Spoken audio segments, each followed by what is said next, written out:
Everyone, welcome back to our new video of channel the Studyverse. तो आज की video में मैं आपको बताने जा रहा हूँ कि डिस्पर्जन ऑफ लाइट क्या होती है। यह एक इम्पॉर्टेंट टॉपिक है जो कि सभी बच्चों को पता होना चाहिए। ये अपनी डेली लाइफ में भी अपना आता है, जैसे कि आप रेनबो देखते हैं वो डिस्पर्जन ऑफ लाइट से ही देखते हैं। तो पिछले हमने टॉपिक कवर करा था working of periscope, plane mirror और रिफ्रैक्शन। तो होप करता हूँ आपको समझ में आ गया होगा। अगर कोई डाउट है तो आप कमेंट सेक्शन में पूछ लीजिएगा। तो डिस्पर्जन ऑफ लाइट का मतलब क्या होता है, सीधा मतलब क्या होता है डिस्पर्जन ऑफ लाइट। डिस्पर्जन मतलब टूटना। सबसे पहले हमें जानना होगा डिस्पर्जन क्या होता है। डिस्पर्जन मतलब टूटना, लाइट का टूटना, वाइट लाइट का टूटना। ये आप ध्यान रखिएगा, वाइट लाइट का टूटना 7 कलरों में, उसको कहते हैं डिस्पर्जन। इसकी मैं एक सीधी डिफाइन बता देना हूँ। This phenomena of white light splitting into its constituent colours is called dispersion. White light का टूटना डिस्पर्जन कहलाता है। और जब जो बैंड होता है 7 कलरों का, जब 7 कलर से, ये जैसे कि मैं आपको दिखाता हूँ, ये प्रिज्म है। जब ये वाइट लाइट यहाँ से आ रही है तो ये यहाँ से वो हो रहा है, रिफ्रैक्शन हो रहा है, तो ये वाइट लाइट अपने 7 कलरों में स्प्लिट हो जा रही है। हमेशा आपको ध्यान रखना, जो लाइट ये ऊपर रेड है इसकी सबसे ज़्यादा वेवलेंथ होती है, और ये वॉयलेट सबसे नीचे होता है, इसकी सबसे कम वेवलेंथ होती है।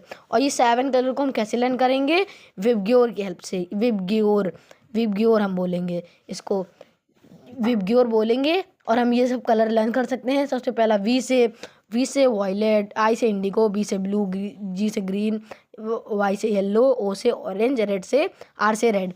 तो हमेशा हमें याद रखना होगा, ये हम नीचे से ऊपर की ओर लिखते हैं, नीचे से ऊपर की ओर लिखा जाता है। रेड की सबसे ज़्यादा वेवलेंथ होती है और वायलेट की सबसे कम वेवलेंथ होती है। और यहाँ पे रिफ्रैक्शन हो रहा है, एक फिनोमेना हो रहा है यहाँ पे, रिफ्रैक्शन। देखिए जब वाइट लाइट ये पास करती है तो ये देखिए बेंड हो जा रही है। ये एक एयर मीडियम है और ये एक चीज़ सॉलिड जब सॉलिड से बाहर आ रही है तो ये देखिए रिफ्रैक्शन हो रहा है, बेंड हो जा रही है लाइट। तो जब आप एक एग्जांपल देख सकते हैं कि आप सीडी लीजिएगा, सीडी उसमें कलर करिएगा, उसको जब 7 कलर कर दीजिएगा, फिर उसको जब घुमाएंगे तो वो पूरी वाइट हो जाएगी। प्रिज्म हमारा ऐसा होता है दिखने में मेनली। वैसे तो फिगर में हम लोग ऐसे दिखते हैं, पर ये अभी रियल में ऐसा होता है, जिसमें कि 3 रेक्टेंगल होते हैं और 2 ट्रायंगल होते हैं आसपास में। जैसे ये वाइट लाइट यहाँ से पास करी, ये 7 कलरों में टूट गए यहाँ पे। अब देखिए अब क्या है, अब अगला टॉपिक है डिस्पर्जन इन नेचर, रेनबो। हम लोग अपने नेचर में भी डिस्पर्जन को देखते हैं, जैसे कि ये रेनबो में जो टाइनी ड्रॉपलेट्स होती हैं वाटर की, वो एक प्रिज्म की तरीके काम करती हैं। Thank you and have a nice day.